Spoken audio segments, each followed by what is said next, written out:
I'll tell you the biggest scam that is happening in every major economy of the world right now, including US, UK, China, India, European countries, which is, look at this one statistic from the US. You know, today there are more private equity firms in the US compared to the number of McDonald's. I'm not kidding. 20,000 versus 14,000, which actually tells you that today in business, there is more profit and more margin in catering to the ultra wealthy than serving food to the masses. But why has it actually happened? Because look at the stats again. In the US, the top 10% of the households actually do 50% of the consumption, and the bottom 60% of the households do just 20% of the consumption. In fact, the top 10% households own practically 90% of the stock market and just 5% of the debt.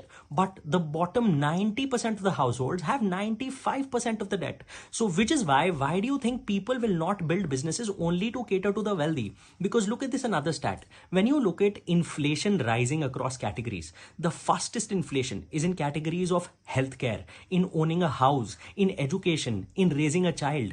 And where is it that inflation is low? It's actually in things like fashion, clothes, shoes, perfumes, TVs, mobile phones, which is why you would notice that things that you really need in life are actually more expensive and things that you want are becoming cheaper. So the average person today may have more things compared to the same person 20 years ago, but the same person 20 years ago was actually more wealthy because at least they could afford a house, they could afford to raise their kids, give them a good education, which an average person today cannot.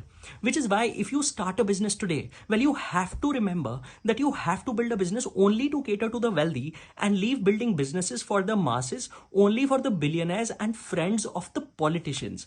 Because you have to look at where incentives are really aligned. And when the governments look at this kind of statistic, what do? They decide we need to drop interest rates so that more money is in the hands of the masses. But where does that money go? It actually goes to the wealthy who put it back into the stock market, which is why you would see that economies, stock markets would continue to grow, but the average person would feel actually much, much poorer. And at the same time, you would realize that today, a lot of the average people across the world feel like they don't have job security compared to the same person 20 years ago. And you may be forced to resign sometime in your mid-40s, which is why remember, if you're building a business, cater only to the wealthy. If you're in a job, you need to take out at least 3 hours every day just to upskill and stop watching social media, well, for your own safety. And here comes the final point. What do you think is that one thing that the poor have, also the wealthy? That is the right to vote, which is why politicians will always focus on winning elections by promises to the poor, but all incentives will just cater to the wealthy. Share it with someone who may need it.